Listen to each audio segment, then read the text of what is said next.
नमस्कार, आप देख रहे हैं सत्य खबर। असम विधानसभा चुनाव में हेमंत सोरेन ने पूरी ताकत झोंक दी है। झामुमो सुप्रीमो हेमंत सोरेन और पार्टी के कई नेता पिछले 10 दिनों से असम में कैंप कर रहे हैं। इस बीच असम में प्रशासन की तरफ से हेमंत सोरेन के हेलीकॉप्टर को चुनावी सभा के लिए उड़ने की अनुमति नहीं दी गई। इससे ठीक एक दिन पहले हेमंत सोरेन की पत्नी कल्पना सोरेन के हेलीकॉप्टर को भी उड़ान भरने की अनुमति नहीं मिली थी। सोशल मीडिया पर इस मामले की जानकारी खुद हेमंत सोरेन ने दी। इससे पहले रविवार को ठीक इसी तरह कल्पना सोरेन के हेलीकॉप्टर को उड़ने की अनुमति नहीं मिली थी, जिसके कारण कल्पना सोरेन 3 में से 2 सभाओं को संबोधित नहीं कर पाई। कल्पना सोरेन इसे असम सरकार की साजिश करार देती हैं। अब हेमंत सोरेन कहते हैं, असम की वीर और क्रांतिकारी धरती पर लोकतंत्र की आवाज को दबाने की फिर कोशिशें की गई। कल कल्पना सोरेन को सभा करने से रोका गया।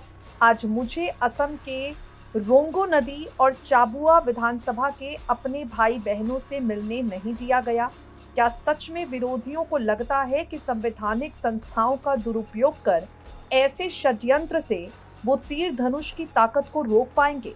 मीडिया रिपोर्ट्स के अनुसार प्रधानमंत्री नरेंद्र मोदी के असम दौरे को देखते हुए सुरक्षा कारणों का हवाला देते हुए हेमंत सोरेन के हेलीकॉप्टर को अनुमति नहीं मिली। हेलीकॉप्टर से उड़ान भरने की अनुमति नहीं मिलने पर हेमंत सोरेन ने हालांकि मोबाइल फोन के माध्यम से संबोधित किया और कहा, असम की वीर और क्रांतिकारी धरती पर लोकतंत्र की आवाज को दबाने की कोशिश की गई। इतिहास गवाह है, जब जब आवाज दबाई गई है वो और बुलंद होकर उभरी है।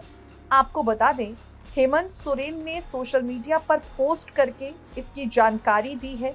फिलहाल आपको बता दें, हेमंत सोरेन अपने पोस्ट में लिखते हैं, हमारे पुरखों ने हमें झुकना नहीं, संघर्ष करना सिखाया है। हम लड़ते आए हैं और हर लड़ाई जीतकर ही आगे बढ़े हैं। असम का शोषित, वंचित, आदिवासी, दलित और पिछड़ा समाज अब जाग चुका है। चाय बागान में रहने वाले लोग भी अब आगे बढ़कर अपनी आवाज बुलंद कर रहे हैं। अब यह समाज चुप नहीं रहेगा, अपने अधिकार लेकर ही रहेगा। असम के लोगों को एकजुट होने की अपील करते हुए हेमंत सोरेन ने कहा, हमारी एकजुटता ही विरोधियों के लिए सबसे बड़ा जवाब है और यही एकजुटता पहले ही इनके डर का कारण बन चुकी है। जितना हमें रोकोगे, हम उतनी ही मजबूती से आगे बढ़ेंगे, क्योंकि हमारे तीर धनुष की ताकत सिर्फ प्रतीक नहीं, हमारे आत्मसम्मान और संघर्ष की पहचान है।